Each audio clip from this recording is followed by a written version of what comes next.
Hello everyone, नमस्ते। रेखाको किचनमा तपाईहरुलाई स्वागत छ। आज चाहिँ म तपाईहरुसँग crispy mushroom chilli recipe share गर्न गइरहेको छु। यो क्रिस्पी मशरुम चिल्ली बनाउनु चाहिँ एकदमै सजिलो छ र खानुमा पनि एकदमै मिठो हुन्छ। तपाईहरु घरमा सजिलैसँगले घरमै भएको सामानहरुले बनाएर रेडी गर्न सक्नुहुन्छ। अब चाहिँ हामी रेसिपी सुरु गर्नुपर्छ। रेसिपी सुरु गर्नुको लागि मैले चाहिँ यहाँ मशरुमलाई अगाडि धोएर काटेर राखिसकेको छु। मैले चाहिँ ठुलो मशरुमलाई चाहिँ 4 भाग बनाएको छु र सानो ठिकैको मशरुमलाई चाहिँ 2 भाग बनाएको छु। अब चाहिँ हामी मशरुमको लागि ब्याटर रेडी बनाउनु पर्छ। ब्याटरको लागि मैले चाहिँ 3 चम्ची मैदा लिएको छु,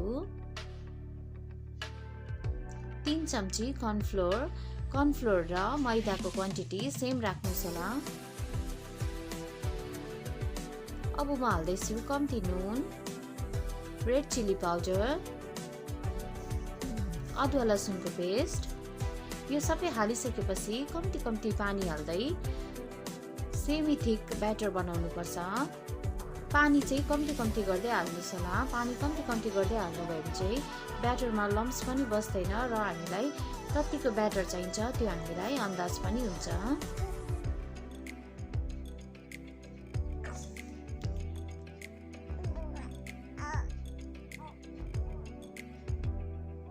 हामी चाहिँ ब्याटर बनिएर रेडी भइसकेको छ। हेर्नुहोस् है, यतिको बनाउनु भयो भने हुन्छ।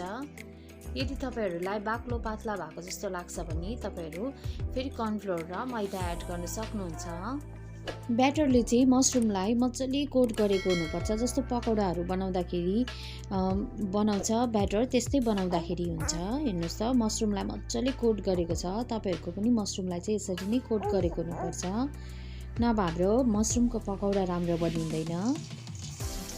मशरुमको पकौडा बनाउँदाखेरि चाहिँ तपाईहरु ग्यासको फ्लेम चाहिँ मिडियम राख्नुपर्छ। जबसम्म एक साइड पाक्दैन तबसम्म ग्यासको फ्लेम चाहिँ मिडियम नै राख्नुहोस् होला।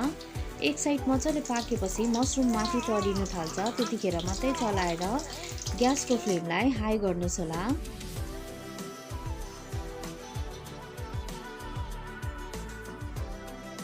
हामी चाहिँ मशरुम मजाले फ्राई भइसकेको छ। एकपल्ट फ्राई गरिसकेपछि चाहिँ फेरि हामी अर्कोपल्ट पनि फ्राई गर्नुपर्छ।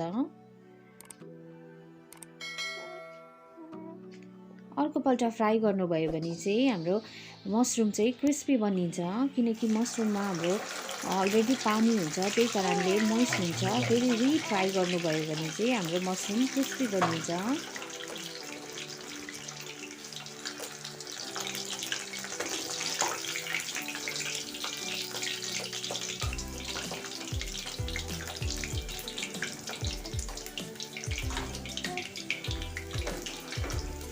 हाम्रो चाहिँ सबै मशरुम फ्राई भइसकेको छ। अब चाहिँ हामी मशरुम चिल्ली बनाउनु पर्छ। चिल्ली बनाउनुको लागि चाहिँ मैले चाहिँ अगाडि तेललाई तताएर राखिसकेको थिएँ। तेल चाहिँ मैले 1 चम्ची लिएको छु। अब म हाल्दैछु यसमा अदुवा लसुन। यतिखेर चाहिँ ग्यासको फ्लेम हाई राख्नुहोस् होला। मैले चाहिँ अदुवा लसुन चाहिँ चप गरेर हालेको छु। तपाईहरु पनि चिल्ली बनाउँदा चप गरेर नै हाल्नुहोस् होला। अब म हाल्दैछु यसमा क्याप्सिकम। अब म हाल्दैछु यसमा प्याज र क्याप्सिकमलाई चाहिँ हाई फ्लेममा 30 सेकेन्ड जस्तो मजाले भुन्नुहोस् होला। अब म हाल्दैछु यसमा रेड चिली पाउडर,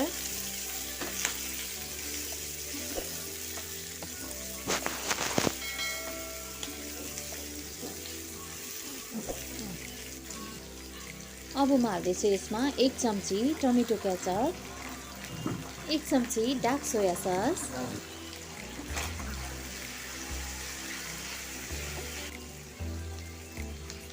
नुन चाहिँ अलिक कम्ती नै हाल्नुहोस् होला। हामीले पकौडा बनाउँदाखेरि पनि नुन हालेको छ र डार्क सोया ससमा पनि नुन हुन्छ। तपाईहरुको टेस्ट अनुसार हाल्न सक्नुहुन्छ। अब म हाल्दैछु यसमा टमाटर चाहिँ अप्सनल हो, जस्ट मैले कलरफुल राम्रो देख्छ भनेर मात्रै हालेको। यदि तपाईहरुलाई मन पर्दैन भने नहाल्दा पनि हुन्छ। अब म हाल्दैछु यसमा कर्नफ्लोर चाहिँ मैले अघि ब्याटर बनाउँदाखेरि युज गरेको त्यो नै युज गरेको छु। यदि तपाईहरुलाई ग्रेभी मन पर्छ भने ग्रेभी बनाउन सक्नुहुन्छ, ड्राई बनाउनु मन छ भने ड्राई पनि बनाउन सक्नुहुन्छ। मैले चाहिँ हल्का ड्राई नै बनाएको छु।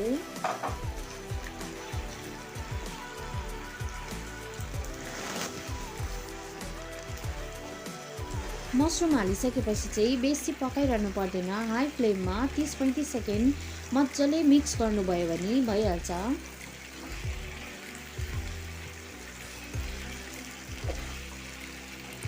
हाम्रो चाहिँ मसरुम चिल्ली बनिएर रेडी भइसकेको छ। तपाईहरूलाई यो मसरुम चिल्लीको रेसिपी कस्तो लाग्यो प्लिज कमेन्ट गर्नुहोस् होला। यदि राम्रो लाग्यो भने फ्रेन्ड्स अनि फ्यामिलीहरूसँग सेयर पनि गरिदिनुहोस् होला।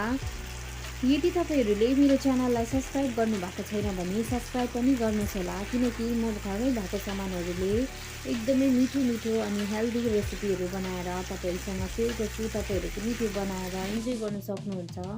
यदि तपाईँहरूले मेरो च्यानललाई सब्सक्राइब गर्नुभएको छैन भने प्लिज सब्सक्राइब गर्नुहोस् होला अनि बेल आइकनको घन्टीलाई पनि दबाउनु नबिर्सिनुहोस् होला। बेल आइकनको घन्टीलाई दबाउनु भयो भने चाहिँ जब म नयाँ रेसिपी हाल्छु सबैभन्दा पहिला तपाईँहरू हेर्न सक्नुहुन्छ। हाम्रो क्रिस्पी मसरुम चिल्ली बनिएर रेडी भइसकेको छ। यो मसरुम चिल्ली चाहिँ एकदमै मिठो हुन्छ। तपाईँहरूले एकपल्ट घरमा ट्राई गरेर आफ्ना फ्यामिलीहरूसँग इन्जोय गर्नुहोस् होला। यस्तै मिठो रेसिपी तपाईँहरूसँग लिएर आउने नै छु। तबसम्मको लागि बाई बाई, टेक केयर।